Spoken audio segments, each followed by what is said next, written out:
College জীবন কে কে miss করছেন, আর আজকে আমি কলেজে গিয়ে কি কি করলাম আর বাড়ি এসে কি হলো সব কিছুই এই ব্লগটাতে শেয়ার করছি। তো অবশ্যই সবাই স্কিপ না করে পুরো ব্লগটা দেখার অনুরোধ করছি। তো সকাল সকাল আমি ভাত টাত খেয়ে বেরিয়ে পড়েছি কলেজ যাওয়ার উদ্দেশ্যে। তো কিছু কাজ আছে সেটা আমি পরে বলছি, দেখতে থাকুন পুরো ভিডিওটা। আর এরই মাঝে ব্যারিকেড পড়ে যায়, ট্রেন আসবে। তো কিছুক্ষণ অটো নিয়ে দাঁড়িয়েছিলাম, মানে অনেকক্ষণই কিছুটা সময় দাঁড়িয়ে থাকার পরে যে এমন একটা ট্রেন আসলো তা কখনো আমি বাপের জন্মেও এমন ট্রেন দেখিনি। আপনারা জানি না এরকম ট্রেনটা দেখেছেন কিনা, একেবারে অটোর মতো। তো যাই হোক, আমি ঢেলে দুলে সব করতে করতে এখন কলেজে চলে এসেছি। কলেজে এসে আজকে ছিল আমার ফর্ম ফিল আপ। তো আজকে 30 তারিখে লাস্ট ডেট, তো তার আগে আমি করে নিতে চলে এসেছি। তো প্রথমে ফর্ম ফিল আপের জন্য যে টাকা লাগবে সেটা অফিসে জমা দিলাম। তারপরে কিছু কাগজ দিল, সেগুলো আমাদের বাংলা ডিপার্টমেন্ট, মানে আমি বাংলাতে পড়ি, তো সেইখানে ডিপার্টমেন্টে গিয়ে সেগুলো জমা দিলাম। ম্যাম আমাদের বললেন অনলাইনের দোকানে কিছু কাজ আছে, তো সেগুলো সেরে আবার সেই কাগজপত্রগুলো আমাদের ম্যামের কাছে জমা দিয়ে তারপরে এখন আবার কলেজ থেকে বেরিয়ে পড়ছি বাড়ি যাওয়ার উদ্দেশ্য। তো শেষ পর্যায়ে আমি আমাদের কলেজটা একটু আপনাদের সাথে শেয়ার করছি। তো আমাদের কলেজটা আপনাদের সবার কেমন লাগছে সবাই কিন্তু কমেন্ট করে জানাবেন। আর এরপরে আমি সোজা কলেজ থেকে বেরিয়ে অটো করে চড়ে বাড়ির উদ্দেশ্যে চলে যাচ্ছি। তো প্রথমে অটোতে, তারপরে ভ্যানে করে বাড়িতে চলে যাচ্ছি।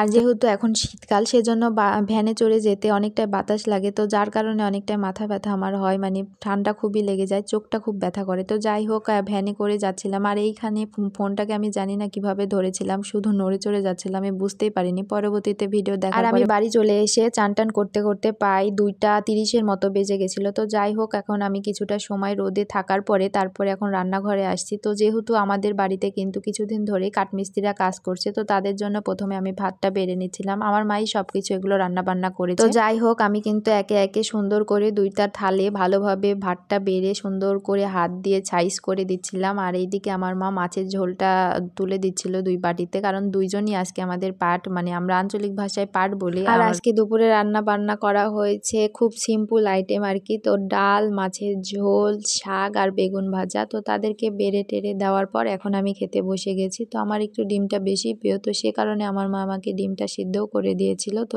এখন আমি খাচ্ছি ডিম আর মাছের ঝোল। তো এগুলো ছিল গত দিনের ভিডিও, কারণ ভিডিও খুব শর্ট হয়ে গেছিল, মানে 3 মিনিটের কম হয়েছিল, তো সে কারণে এগুলো আবার জুড়ে দিয়েছি। তো এখন আমি মাখাচ্ছি মানে বেগুন পোড়া। বেগুন পোড়া আপনাদের অনেকেরই পছন্দ জানি, আমারও তেমন একটা পছন্দ নয়, তবে মোটামুটি খাই আর কি। তো সেগুলোই আবার বেগুন পোড়াটাকে আমি সুন্দরভাবে পেঁয়াজ, মরিচ আর লবণ, তেল দিয়ে ভালোভাবে মাখিয়ে নিলাম। আবার অর্পিতা চলে আসে, আমাকে বলছে যে তার আজ টিকা আছে, তো আমাকে নিয়ে যেতে হবে, কারণ তার আর সঙ্গী পাচ্ছিল না। তো আমিও ভাবলাম যে আমারও তো ভিডিও করা হবে, তো ভাবলাম যে যাই, তাহলে ভিডিও করাও হবে, 2 কাজই হয়ে যাবে। তো আমরা গিয়ে দেখলাম যে ওইখানে যিনি টিকা দিবেন তিনি চলে গেছেন। তো কি আর করার, আমরা দুইজনে আবার বাড়ির দিকে ব্যাক করছিলাম। আর এইদিকে যে রাস্তাটা সেটা না একটু ভয়ঙ্কর রাস্তা, মানে এখানকার ডাব গাছটা খুবই ভয়ঙ্কর, মানে এখানে জিন ভূতেরা নাকি থাকে, আমরা শুনেছি ছোটবেলায়। তো আমাদের এই ভিডিওটা আপনাদের কেমন লাগলো প্লিজ সবাই কমেন্ট করে জানাবেন, আর সবাই আমাদের পাশে থাকবেন।